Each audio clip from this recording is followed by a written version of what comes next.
Hi, everyone. I'm Michelle with the Sleep Coach School, and I'm back today with another Talking Insomnia episode.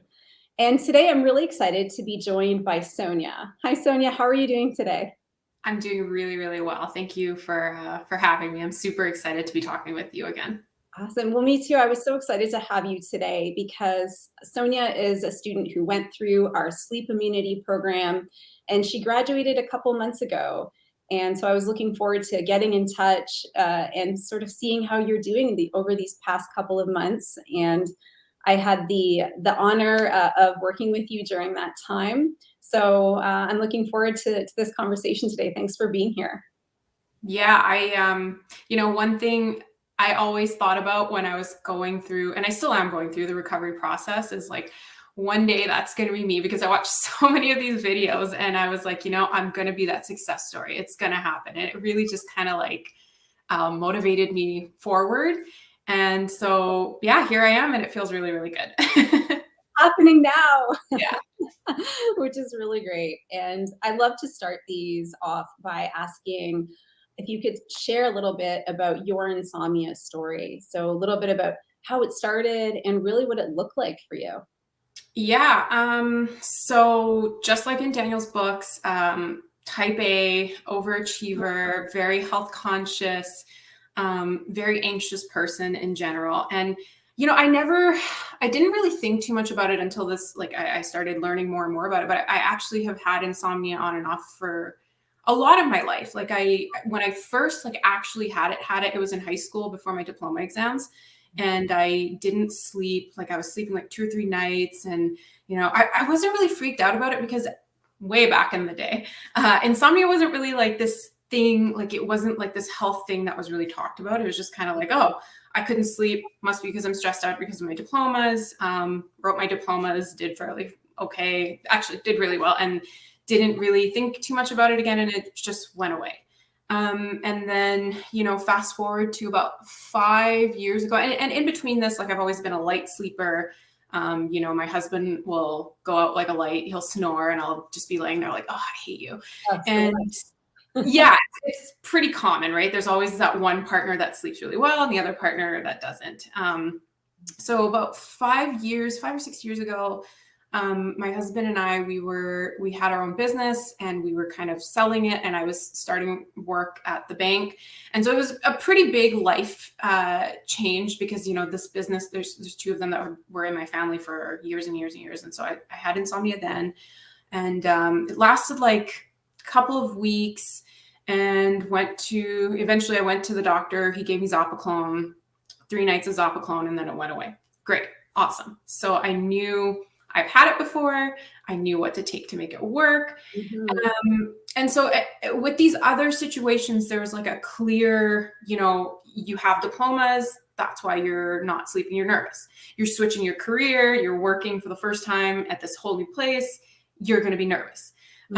And so there was like a clear reason as to why that anxiety started. And this time, honestly, I still sometimes think about it now. I'm like, what was it that really did it? Because I had quit my job November, and fast forward all the way to May, that's when it started. The only thing I can think of is, I quit my job to go back to school and I had my interview for this program, but I really wasn't that nervous. I deep down knew like I was going to get it. I'm an elder millennial. I have real life experience. I know how to give, these interviews to get into special programs. Like I wasn't super nervous about it. So the week leading up to it, I've noticed like my sleep is a little bit choppy, and I take some melatonin the night before the interview, goes really great. Everything's wonderful. Don't really think about it. And then a couple of days later, it starts, coming back and it starts to get worse again. So I'm like, okay, I'll take my melatonin. No big deal. I'm generally a crappy sleeper. It's probably nothing.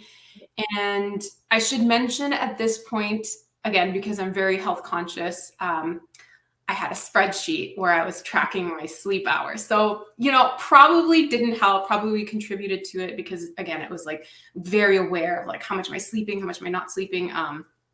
So stupid. And so, yeah, it started to get worse and worse. And then I started only sleeping like like, at first it was like I would wake up and not be able to go back to bed. And then the next night I'd wake up and go back to bed. And then it started to get really, really bad, where I was sleeping like 3 or 4 hours a night. And I'm like, okay, we're in insomnia land. So I have experience with this. I've tried melatonin. I've tried the teas. I've tried warm baths. I've tried eating before bed, not eating before bed. Nothing seems to be working. Time to go to the doctor. And I'm the kind of person, like, I don't even really like taking Tylenol. Like, I just, I'm like, all right, it'll figure itself out. So I go and I get the Zopiclone, and I'm like, okay, tonight it's going to work. It's going to work tonight. Take the Zopiclone, sleep 2 hours, and I wake up, and that's when I was like, okay, something is really, really wrong. Like, what is going on here? And I just remember being like so freaked out, like, this has worked for me before. And I remember the last time I took it, it worked so well that I was like groggy the next day. But now I'm just tired. I used to be a big napper because I've always been such a groggy sleeper, and I'm not able to nap during the day. I'm not able to sleep. And so that anxiety keeps building up and building up and building up. And then I had, like, as Daniel calls it, the big one, where I had a night where I was so exhausted. I couldn't stay awake, but I couldn't sleep. Like, I would fall asleep, and then the adrenaline rush would kick in and wake me up like seconds after. It was torture. It was just constantly sleep awake. So now I'm really, really freaked out. And then I'm trying everything. I'm trying CBD oil. I'm trying, I go see my doctor. We get a whole range of blood tests, EKG, all that kind of stuff. He puts me on trazodone.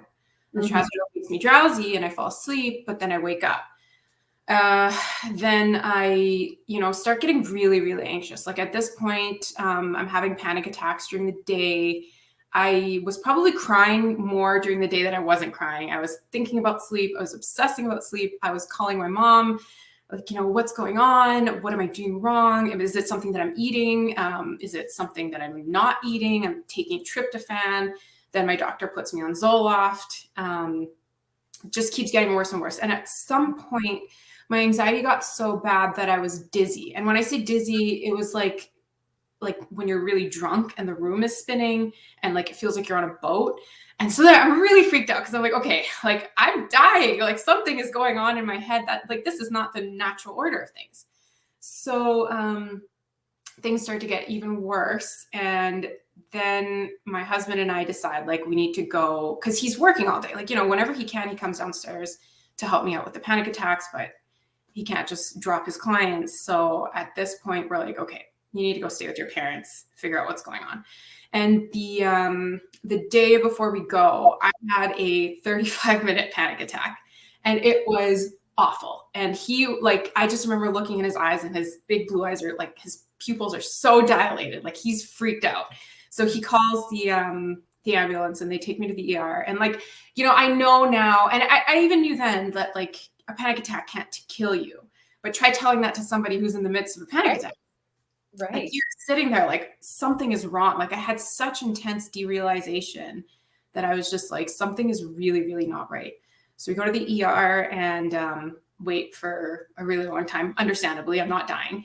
And then the doctor sees me and he's like, okay, I'm going to refer you to a psychiatrist.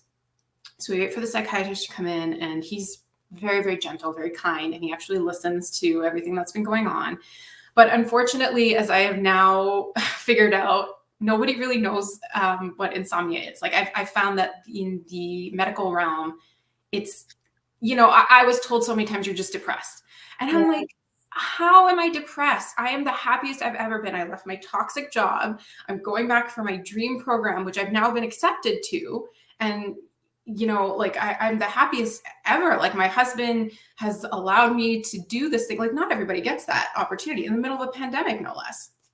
So the psychiatrist sees me and he gives me olanzapine, which is like, it's an intense drug.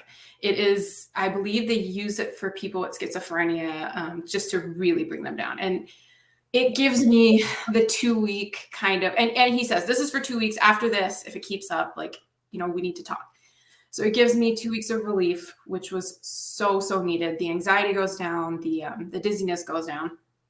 And I remember in this 2-week period, like right about when it finished, I knew it was going to come back. I knew it was going to come back. I was like, this is not a forever thing. This is just, you need a break. Like so my insomnia started in about May, and this has taken me all the way until about the end of the summer. It was like June, July kind of thing. Okay. So, it comes back a little bit, but it's not as bad as it used to be, because at this point I'm like, okay, you know that it's insomnia. You're probably not dying because all of this blood work has come back and you're really, really healthy. Nobody seems to know what's wrong with you. So things calm down a little bit.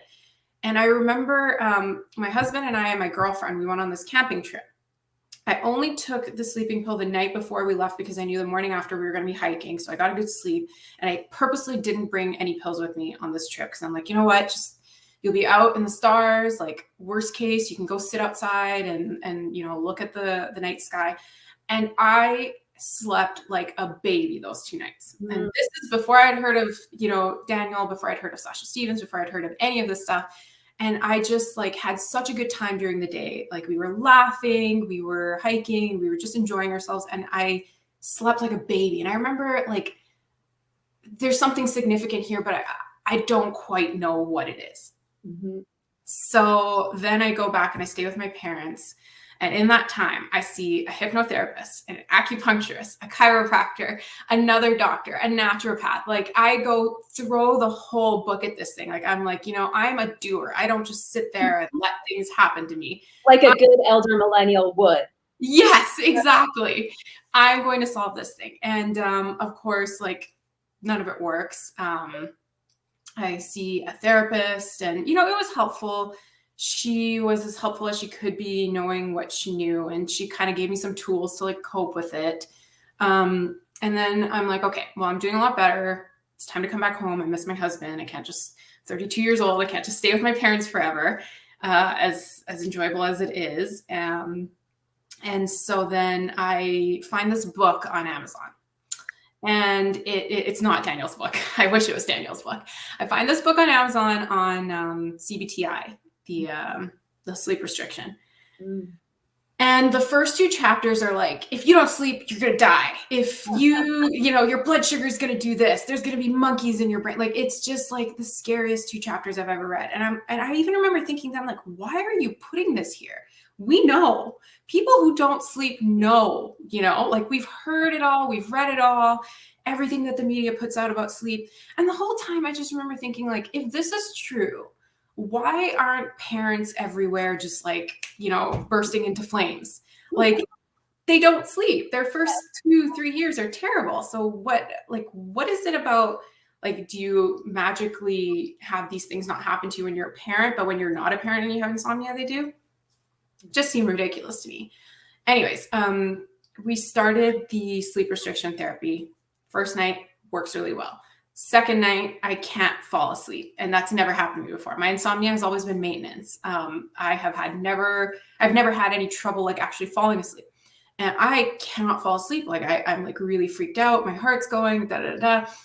Second night, I fall asleep, and it just like, and then I just kind of stop sleeping. And it's really, really bad. Like, I've seen a few interviews now, and I agree with every single person on there. Those were the darkest days of my life. Like, I just remember there was one night, it was like 4:00 in the morning. And this whole time, I'm writing in my logbook, like, 2:01, got out of bed. Right. Yeah, and it's just like, one of those too. Yeah. And it just like amplifies your anxiety. Yeah. Oh yeah. Because you're laying there and you're like, has it been 15 minutes? It's been 10 minutes. Maybe it's been 15 minutes. Maybe I should get up, because the book says 15 minutes and you have to get out of bed. That's right. And you don't want to make a mistake. So you're extra hypervigilant on top of your normal hypervigilance, because you're like, well, I'm in a program now, so I need to be perfect. Yeah, exactly. And again, I just remember thinking, like, this doesn't make any sense, because I used to read in bed all the time. If I couldn't sleep, I would read or go on my phone and like online shop or whatever. Like, I used to just lay in bed. It was like a comfy, nice, warm place for me. And now all of a sudden I'm like, it's been 15 minutes, get out of bed, write it in your logbook. And so I'm doing the logbook. And I just remember, like, one night I was like just so tired and so upset. And my poor husband, who also spent many sleepless nights with me, He's like, just come back to bed, just come back to bed. And I'm like outside my bedroom, like, no, I can't. The voices, I can't. And I'm just having this like meltdown. And I can laugh about it now, but at the time, like, you know, our bed is our safe space, right? It's the place where we're supposed to be all like snuggly and warm. And my bed is a fantastic bed. It's really comfortable. And now all of a sudden it's become this like place of horror for me. Mm-hmm. So I'm going through this awful, awful program. I think I lasted a week. And I just remember thinking to myself, if this is what my life is going to be like, I don't want it anymore. Like I cannot go through life sleeping like this and being so afraid and keeping a logbook and all of this other crap. And, you know, it's not normal. Like humans don't calculate their sleep efficiency in order to sleep. So I told my husband, I want you to go on Reddit, and because I didn't want to do it. The one thing that I did different from most people is I did not look up any of this on the internet because I knew it was going to scare me. And I told him, go on Reddit, go on the Insomnia subreddit, search sleep restriction therapy, and tell me all of the success stories. That's all I want. I just want success stories because I'm sure there was some that were not successful on there. So he goes on, and somebody on there mentioned Daniel's channel. Ah, okay. I was curious how you ended up finding the Sleep Coach School. This is how. Yes. I don't know who that user is, but thank you, whoever that was, because my husband goes on, he starts watching some videos, and he's like, I think you should get this book. And I'm like, I don't want any more books. He's going to tell me the same thing that they all say, you know, and like, I'm doing all of it. Like I'm 2-hour, like fun-free zone before bed, no TVs, no screens, right? Yeah, I remember that too. Yeah. And so I'm doing it all. And I'm like, I just don't need another book that's telling me that, you know, at the rate that I'm going to die because I'm not sleeping. And he's like, for whatever reason, my husband's like, no, I really think you should check this guy out. He speaks differently. I have a feeling about this book. So I get the book and I read it in like 3 hours. Like I couldn't put it down. And then I like to my husband, I'm like, this can't be real. And he's like, well, what do you mean? And I'm like, well, he's saying that I should watch TV. He's saying that I should, like, nothing bad is going to happen to me. This can't be real. And he's like, well, maybe we should try it. So I slept every night that week, the first week, like straight on from my whole timeless window. I went to bed and woke up with the alarm. And I was just like, holy crap, like he's onto something here. And for anyone who's watching, it didn't stay that way, and that's normal. But it's just the relief of never having to do sleep restriction therapy again was like, it was palpable. And I was so sleep deprived at this point that it just came. And so then I signed up with the program, and I'll stop talking here for a second. Oh, that's so great. And I love that you bring that up because it's really common when people find either Daniel's book or the YouTube channel that the relief that they experience contributes to maybe a week or two, maybe even a month of sleep up front. And they will usually think it's solved, I'm out. And if and when, usually when the insomnia comes back, they worry and they think that's not normal, but it really is. And so that was your experience as well. You had about a week or two of sleep and then it kind of came back. And what did it look like for you when it did start to come back? This is so funny because I remember he specifically talks about speed bumps, and I was like, well, I'm Saniya Warwick. I do not get speed bumps. I'm just going to beat this thing. So the week, it was good. Everything was good. I'm sleeping. And then I remember one night I go to bed and I'm like, you know, drifting off to sleep. And then the adrenaline comes and I start getting these heart palpitations. And I'm like, oh my God, this must be what he's talking about. How is this happening to me? So for the first kind of bit of it, I would have no problem falling asleep, but then I would either be woken up at whatever time or get like adrenaline rushes. And so then I would go downstairs and watch TV. And, you know, it's so funny. Like I would specifically avoid the kitchen so that I wouldn't see, you know, the stove or the microwave with what time it was. But then I'd be like, okay, it's been 6 Seinfeld episodes. We always find a way. We always find a way. Yes. Yeah. And you start to become like super in tune to like, oh, these are 5 o'clock car noises. Because a lot of my neighbors where I used to live, they work shift work. So I know the sound of the cars turning on for the morning versus like midnight where they're like further off in the distance, like going to the bar. So I kind of had like little cheats that way. Oh yeah. And I love, by the way, that you chose Seinfeld as one of your, I did too. I feel like that's a very good elder millennial show that we shared during Yeah. our insomnia recovery process. Yeah, for sure. Because it's lighthearted, and I've already seen every episode before, so if I missed it, it wouldn't be that big of a deal.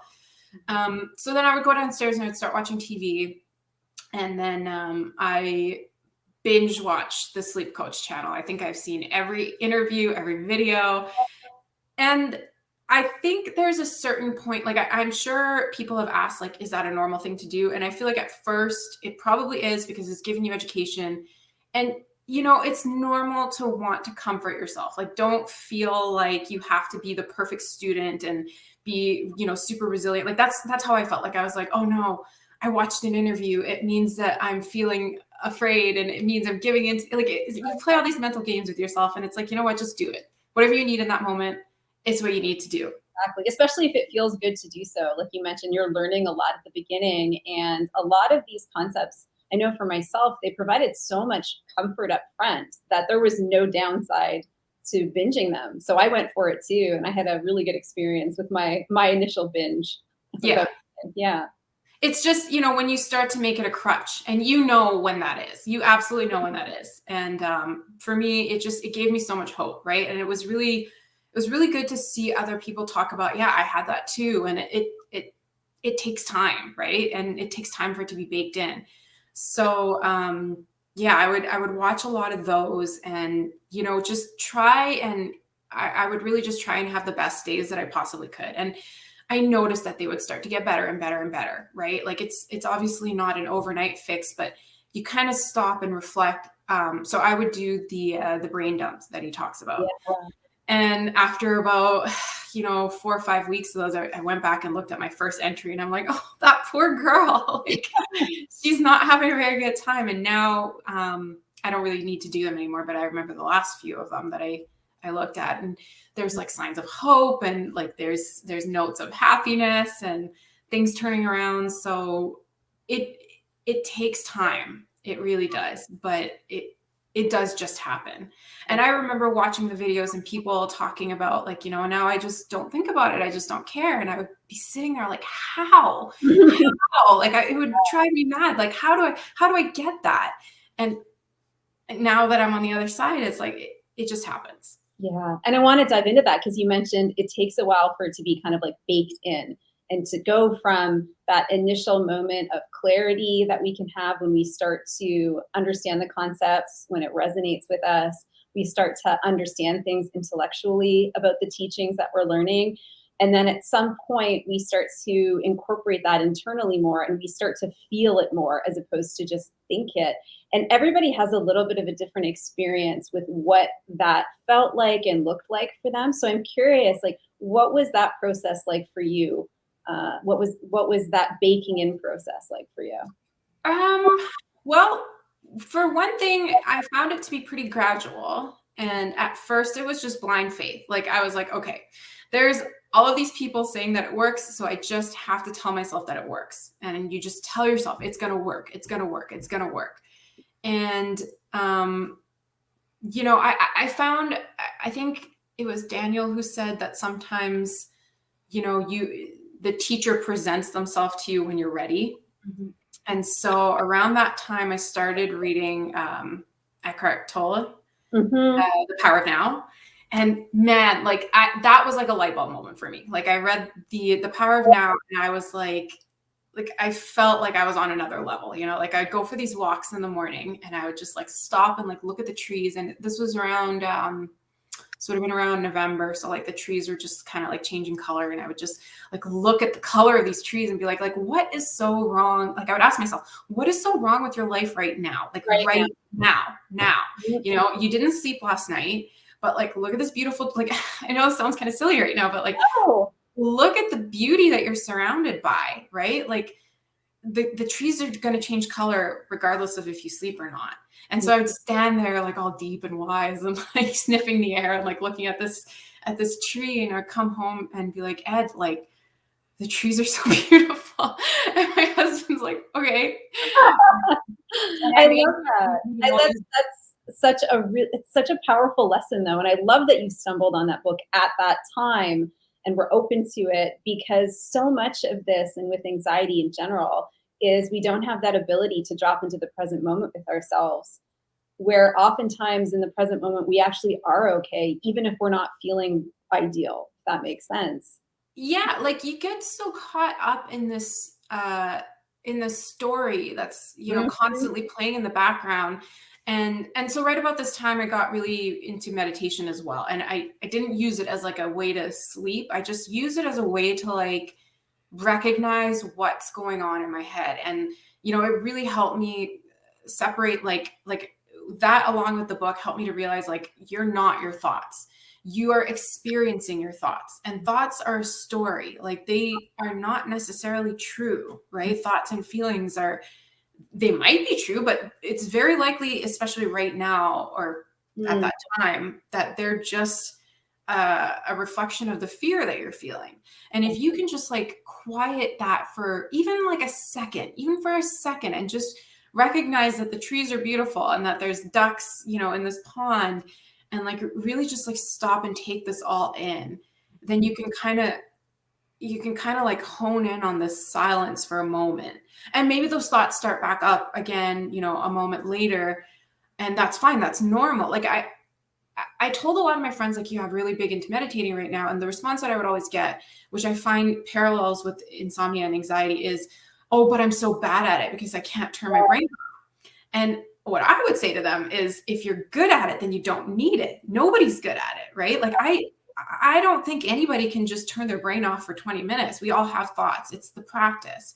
And if you were really good at it, you wouldn't need it. And much in the same way with insomnia, if you could just not be afraid, then insomnia wouldn't exist. But that's not the way that our brains work.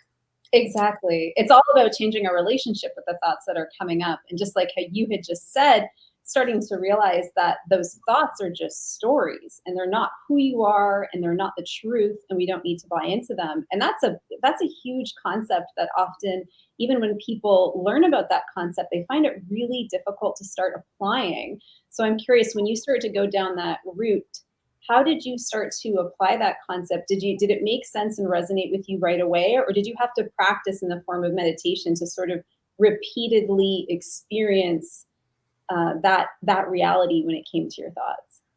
Uh, it took practice. It definitely took practice. And that might not be the case for everyone. I know some people, they just have like a lightning bulb moment and then things just change. And it's kind of a combination of the two. But the meditation really, really helped me, because I started with 10 minutes a day, and then I kind of worked my way up to like eventually like 35 minutes, 40 minutes. And it was just like, I found I found so much relief there, because I was able to just quiet that story for minutes at a time. And when you are spending the whole day thinking, obsessing, I'm so miserable. Why is this happening to me? How is this going to be forever? All of these things. I know anyone who goes through this, I know like it's constantly going, and to be able to find some relief from that. And then those moments grew and grew and grew and grew. And, the gradualness of it, like you don't really notice when it's happening, but then all of a sudden I go back and I look at these brain dumps, and it's like, hey, this one is not so depressing to read. This girl sounds a lot happier.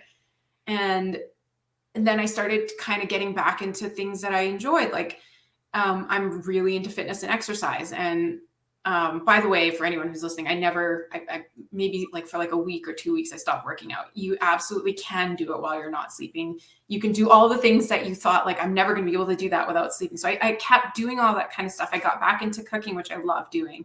And it's like all of a sudden my life started to have color again. And I Mm. started to get excited about things again. Like I felt like I was looking at this dull gray existence. And then, you start to see splashes of color here and there. And you're like, it's like waking up, like you're like, what?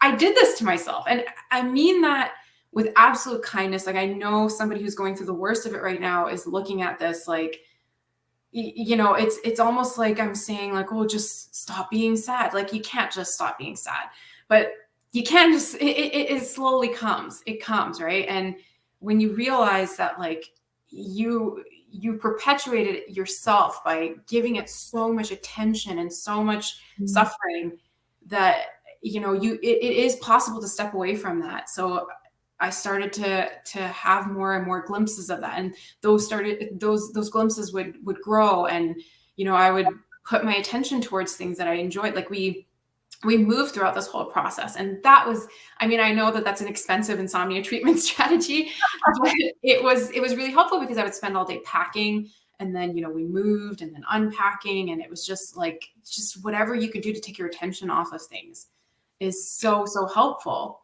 because the less you think about it, the less attention you give it. And I found Nick Wignall, I think his name is, through Daniel, because they did a podcast together. And he has a lot of really helpful concepts about anxiety. And through him, I found Dr. Pia Carlson, and she has this book. It's called, I have it written down, Live More, Think Less. And it was extremely, extremely helpful, because traditionally with any kind of depression, anxiety, insomnia, you go through cognitive behavior therapy, and you talk about it and you talk about it. And unfortunately, that just gives it more attention. Whereas her new school of psychology, it's metacognitive therapy. It's far more effective, they found. And get the book, but basically in a nutshell, it's don't think about it, which it sounds so callous, right? Like, just don't think about it. But that's kind of what I did. Instead of doing a brain dump at 4:00, I made 4:00 my worry hour. Yep. All day long, I would think to myself, okay, that's a 4:00 thought. That's a 4:00 thought. Mm-hmm. Spend all day thinking that. And then 4:00 rolls around and I'm like, man, I just don't feel like thinking about it anymore. So then I stopped thinking about it, and I would think about it less. And then I would start sleeping more.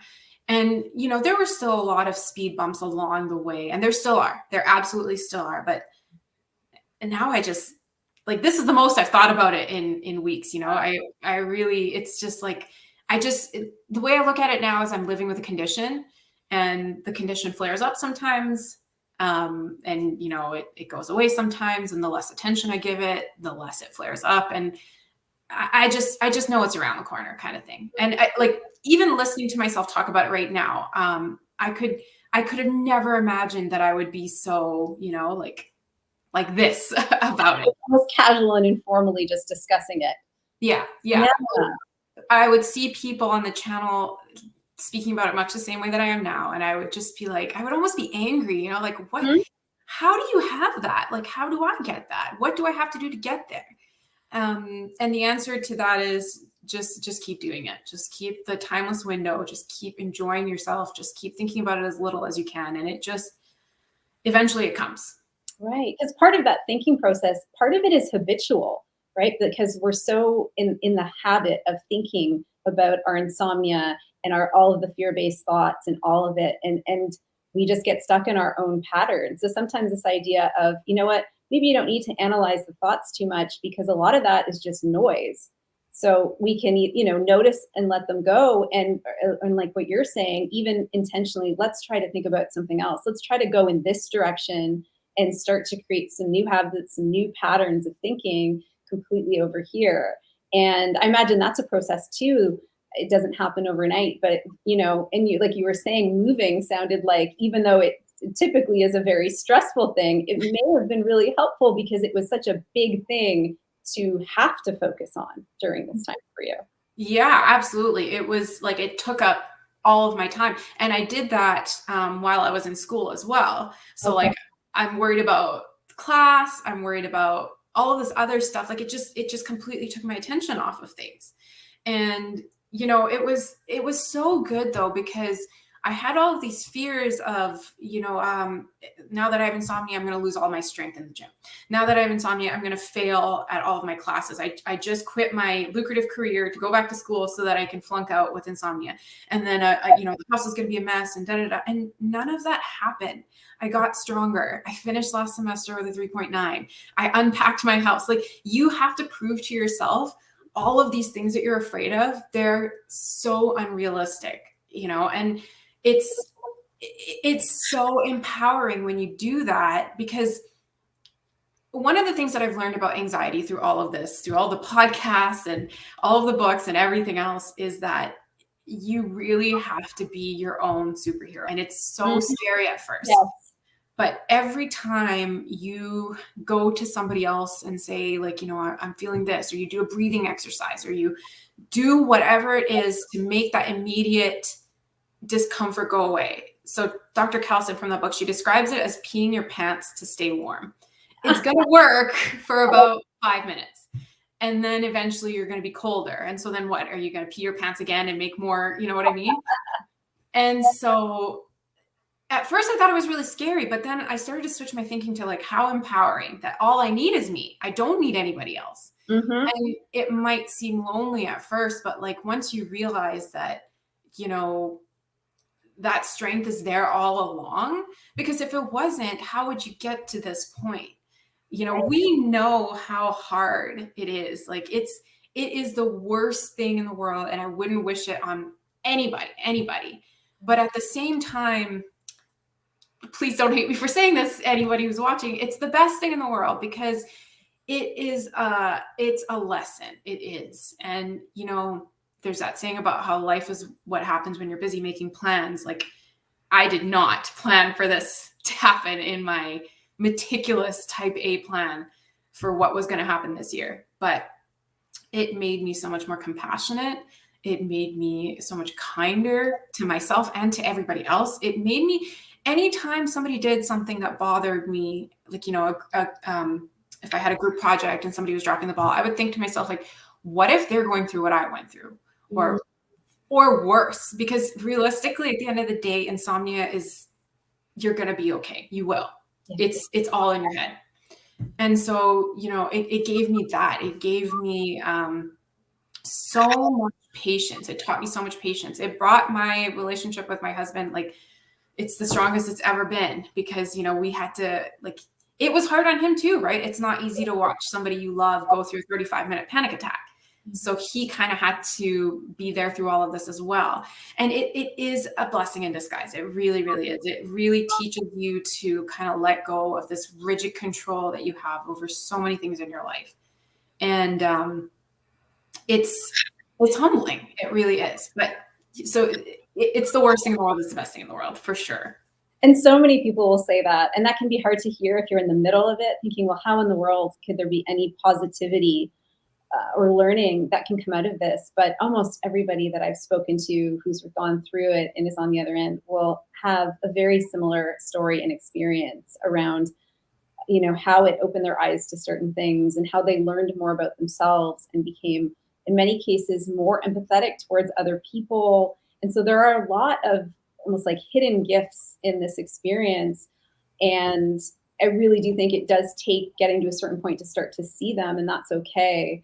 But it does leave us with these gifts. And then overall, it's hard to really have any regrets around the experience or to wish that it didn't happen, even though that, again, that can take time because it's a very difficult thing to go through. But do you feel like you're there now where you look back and you have this feeling of no regrets? Or is it still like, that's a little bit much? Yeah, I don't know. I think about that sometimes because it has given me a lot. Like, you know, when I stayed with my mom and my dad, it completely strengthened my bond with her. She would come downstairs and like hold my hand in the middle of the night when I was like freaking out, and I can't undo that. So I guess I think I would begrudgingly say that I don't regret it. It's given me so many tools. It's given me, no, you know what? I will say this. I don't regret it. Do I wish that it would go away forever like now? Yes.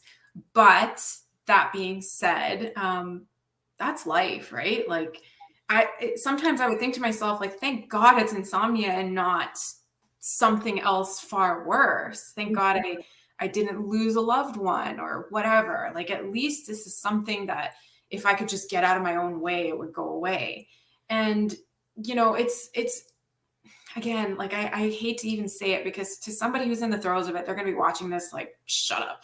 But it's really not that bad. And it is that bad, but it's not that bad. It's the way that it's that bad. It's because it's a mental prison and it's how you react to it. You know, when we come on these interviews, like we don't sit here and talk in great detail about like the nights with the heart palpitations, the twitches, the hypnic jerks, the dizziness, and like, you know, we kind of talk about it a little bit, but this stuff doesn't go away overnight. It takes a really, really long time. And, you know, at first, like one of the books that I read about anxiety, it talked about like kind of putting it on a scale, which is really helpful because so I would be sitting around and I'd be like, okay, Ed, I'm at like a 7 right now. And now if I was to put it on a scale when I do have anxiety, I'm like, it's like a 0.5. So comparatively speaking, I've come a really long way, and it helps you to kind of appreciate that. Mm-hmm. So it takes a long time, and that's just the way our brain works. You know, if you get bit by a dog tomorrow, you're all of a sudden going to have a phobia of dogs, but you can't undo that phobia in a week. It's going to take you exposure therapy. Yeah. It's going to take you time to feel comfortable. You're not going to feel comfortable the first time you see a dog, the 6th time you see a dog. It's really going to take some time. And it's the exact same thing. I look at sleepless nights as an exposure, and that's exactly it. Yeah. And I just keep, you know, telling myself like, okay, how we react to this exposure is going to dictate how many more exposures it's going to take. I say we. I always, in my head, I'm like, all right, we can do this. I do that too. Yeah. Okay, we can do hard things. Let's do this. Yeah. How we react to this exposure is going to either increase or decrease the number of exposures that we have. And that being said, it's okay to react poorly to an exposure. Mm-hmm. Because I think it was Jacob or someone said that, like, you know, there at first you feel this pressure to be the best student and never react and, you know, always have fun and like all of these things, and you put that pressure on yourself. And I think that's a part of the recovery process too, is when you kind of realize like you don't have to do any of this. It's okay. Yeah. It's going to take, you're going to swing back and forth. Like some days you're going to be okay. Some days you're not going to be okay. Some days you're going to check the time. Although I will say I've never checked the time once during any of all of this. Yeah. But even if you do, it's okay. If you slip up and you take the CBT-I, like all of that is okay. It's a general trend that you're more concerned with, right? It's not a mistake that you make one night. That's not going to undo weeks of work, which is a fear that I had. Like I would get really protective around bedtime of like, you know, we can't argue. We can't fight before bed. Otherwise it's going to ruin everything. Mm-hmm. And we would have a fight before bed and I wouldn't sleep that night. And oh my God, it didn't ruin everything. I would sleep the next night or whatever. So don't get super hung up on, you know, these little things. Like it's the cumulative effect. It's going to take time and you'll get there. It's true. And so often we put so much pressure on ourselves to be perfect about implementing the teachings that we're learning, and we're not very kind to ourselves along the way. Is that something that you struggled with a little bit, the self-compassion piece? It's so hard. Absolutely. So hard. Absolutely. So when I would first wake up, I would lay in bed and I would really like strain my ears and listen for like, is it 5 a.m. car sounds or is it midnight car sounds? And then I would get mad at myself. Like, why are you doing this? Stop it. Stop it. Stop it. Stop it. And I'd be okay, stop. But is it 5 a.m. or like, you know, I would just kind of like cycle back through it. And then I would get really upset with myself. And like, you know, the next day I would tell my husband, like, I don't know why I can't seem to stop doing this. And like, that's a process too, right? Like the beating yourself up over not doing it perfectly. And then, you know, slowly just kind of, it just falls away. Like I wish, I always thought to myself, like when I'm on the other side, I'm going to tell people like exactly what they need to do to get there. And there isn't a right answer, right? And it's like in the power of now, whatever you're doing right now is the right answer. How do I know? Because that's what you're doing. Mm-hmm. And that's all we have is this exact moment. It's really all we have. Yeah. And it will get better. It will. Exactly. So I'm curious with everything that you've learned and everything that you've gone through, what would you say to somebody who's just starting the sleep immunity program with Daniel and they're brand new and maybe they don't have, you had mentioned that feeling of blind faith that you have. Maybe they don't have a lot of that right now. What's something that you would say to them to maybe bolster their ability to feel a bit of faith? So many things. Easy question for you. First, I would say that the blind faith, if you don't have it, fake it. Just fake it. Because I didn't either. Like I had so many times where I was like, this might work for Michelle, but it's not going to work for me. This might work for this person, but it's not going to work for me. And then I would just really like have to tell myself, no, it's only going to work if you believe it. So just pretend you believe it. Just pretend you believe it. And eventually the pretending turns into real belief. And just stick with it. Just stick with it. It will come. You'll have so many moments where you doubt yourself, where you think this isn't going to work for me. It might work for them, but my insomnia is different.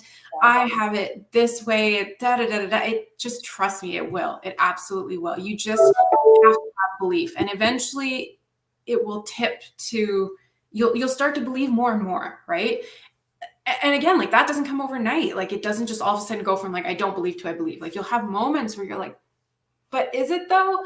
Yeah. But they'll slowly start to be replaced with, no, it will. It will. It absolutely will. And then eventually you will just stop caring about it and you'll sleep more. And it comes and goes. It comes and goes. It absolutely comes and goes. But just stick with it. This is I truly in my heart believe this is the only thing that will work, because people might say to you, well, this is what cured me, and this is what cured me, and that worked for me. For how long, right? Because the Zopiclone worked for me until it didn't. The melatonin worked for me until it didn't. And eventually, like, your brain is a problem-solving machine.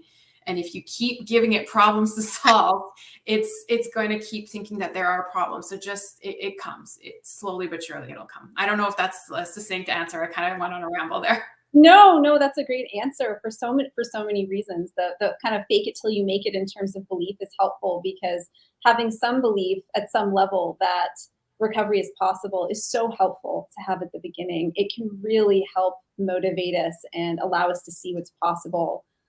So I do think that's important, but it's hard to feel. But I like how you were saying, I didn't really feel it that strongly, but I kind of just pretended, okay, let's open ourselves to the possibility that this is going to help and this is going to work. And even that alone, I think is so helpful when you're going through this. Well, and I mean, think of the alternative, right? Like if you choose to believe that it's not going to work, then what are you left with? Because if you're here at this point, you know that nothing else has worked for you. So there's that. Yeah. Right? Like you have to believe in something.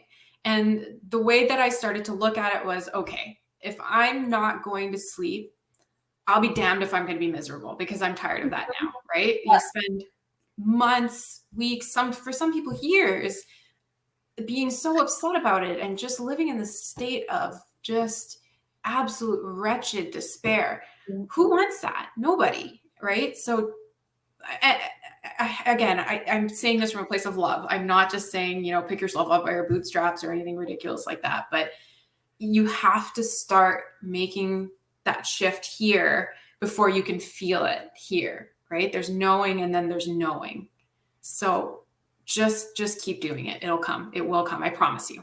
Yeah, absolutely. And I love that you had mentioned that it's the only process that really does work in the long term. We can have some short-term gains here and there, but you're absolutely right. And it does take work, and it is hard, because part of this work is facing and accepting discomfort and anxiety and kind of going into it as opposed to avoiding. And that's hard, but it is the process that leads to long-term recovery from insomnia. So no, absolutely. I really appreciate that. And I know so many people who are listening who are going to appreciate your words of guidance for those who are just starting this journey and are struggling with that faith piece and that belief.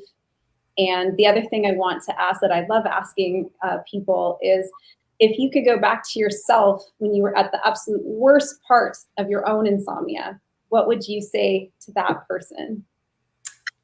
Ditch the sleep restriction. No. I mean, Daniel's method does use a little bit of sleep restriction, but I meant specifically the CBT-I. I would say to myself that being brave, being courageous is not the same as being fearless. Mm-hmm. And I think a lot of people get caught up in like, I am so afraid. How do I be brave? And that's not, we're not asking you to be fearless. It's, you have to do the thing even though you're terrified. And that's what being courageous is. It doesn't mean that the fear is gone. It doesn't mean that, you're somehow you've vanished it and now all of a sudden you're brave. It means that you are just going to plow through anyway. And I have so much respect for everybody who goes through this, because I honestly think we're like the most fearless people once it's all done. But it just means that, you know, being courageous just means showing up even though you're absolutely petrified, and you'll become less afraid by you know, doing that. So I think those are words that I needed to hear at that time. I love that. Very wise. And I was thinking, I wish I could have told myself that as well, because I did not feel like I had much courage throughout my journey. But when I look back, I can see that I had so much of it. And everybody who is walking through insomnia, no matter what their journey looks like, has had to be so courageous, has had to be so strong. And yet we don't see ourselves that way. But the people I work with are some of the strongest people I've ever met in my life, because of how hard it is to walk through this and to have these experiences, especially before we land on education that resonates and makes sense. So that's really, really helpful. I want to thank you so much for joining me today and for sharing your story with the community and for sharing everything that you've learned, and so much wisdom for people that are listening. Thanks so much for being here today. Yeah, thanks for having me. I always knew, like, you know, in my heart, like, when I beat this thing, when, not if, that I would want to at least like help somebody else have some kind of guidance. And I stared at a lot of freaking trees, so I feel like I have some wisdom to share after all of that. But yes, thank you for having me. Absolutely. So great. Well, thanks so much, everyone, and I will see you next time.